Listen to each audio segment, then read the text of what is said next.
yourself. Kumusta? Okay ka lang ba? Ako na lang ang magtatanong sa'yo kasi wala namang magtatanong na iba. Ako na lang ulit ang mag-uusisa kung talagang okay ka ba. Nakapagod din pala, no? Yung gulong-gulo ka na pero wala kang ibang masabihan ng nararamdaman mo.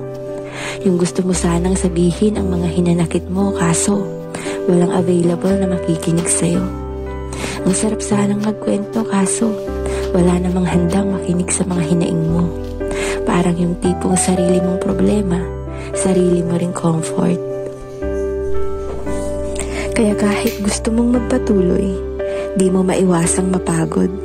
Self, bakit ganon? Bakit parang palagi na lang tayong naiiwan sa ere pag ganito yung sitwasyon? Bakit tila walang nakakaintindi? Bakit parang walang may paki?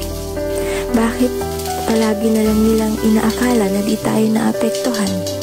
Bakit tingin nila na di tayo nasasaktan? Bakit di nila nakikita na may lungkot sa ating mga mata? Bakit di nila mahuli-huli na may halong pagpapanggap ang ating mga ngiting ipinapakita? Nakakapagod na kasing magpanggap. Nakakasawa na kasi minsan na magkunwaring palagi tayong matatag.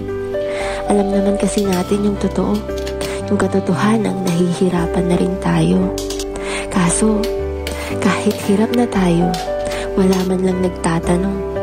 Walang may pake kung totoo ba talagang maayos ang kalagayan natin ngayon.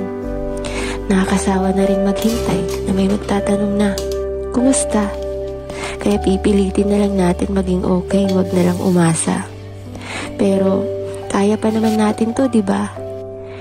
Di lang tayo okay pero tayo naman ay magpapatuloy pa.